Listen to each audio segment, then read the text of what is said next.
Um, Imagine Wait. Make sure to introduce yourself. I want that on this one video. Right. My name is Pablo Carranza. This is an informative speech about the prisoner abuse in Libya. How this is a problem that has to be checked. Imagine yourself being thrown in a jail without reason. Not only that, but you're being tortured. And if you're dark-skinned or African, you can be forced into unjust labor. This has been the fate of thousands of Libyans under the new transitional government after have defeated Gaddafi. Prisoners are being abused in jails in Libya. My speech is going to consist of what's happening in the prisons, what are the causes, what are the evidence, and what recommendations, what has to be done to finish that treatment. Since the fall of Gaddafi, government militias and local brigades under the new transitional government have incarcerated hundreds of people in dehumanizing conditions. The numbers figures are 2,500 prisoners. It includes women and children. Also includes black Africans that are being forced into labor because of their skin color. They are dragged from home. They have no fair trials. Some of the abuses included electroshocks. One of the interviewees, Abdul Latif, said to the Human Rights Watch, that is the entity non-governmental that do research and advocacy for human rights around the world, around the globe.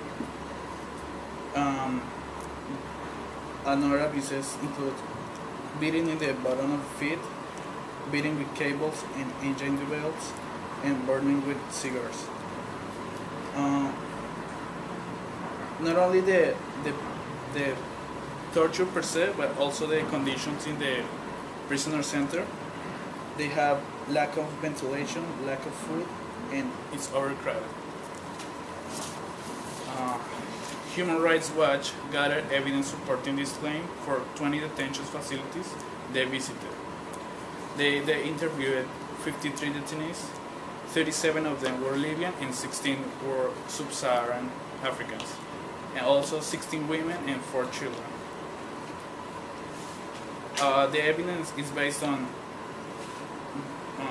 verbal testimony from the prisoners and also scars in their bodies that support their claim.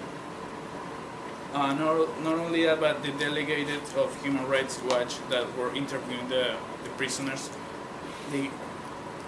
they gathered evidence by themselves.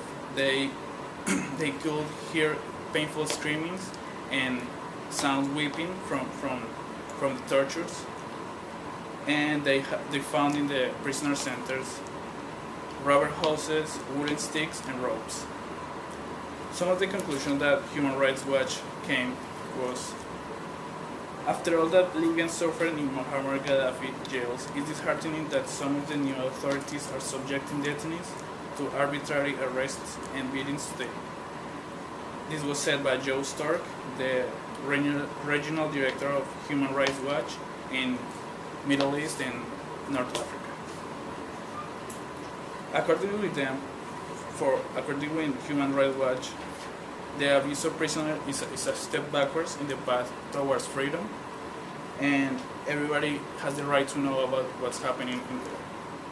Some of the recommendations that they pointed out were: every kind of torture must be forbidden by the law. They have to bring the military groups and brigades under a unified civilian command. They have to establish who has the authority to prosecute criminals. They have to establish a unit that investigates acts of torture, and all prisoners have to receive fair trials. To conclude, it is true that after the fall of Gaddafi, there has been chaos. Nobody has experienced about ruling a country. So, but that's no excuse to prolong and keep doing the prisoner abuse. So they have to bring all the militia brigades and all the groups that are operated by themselves into a unified government, and a system of justice has to be implemented. Thank you. Thank you, Pablo. 5 minutes, 20 seconds.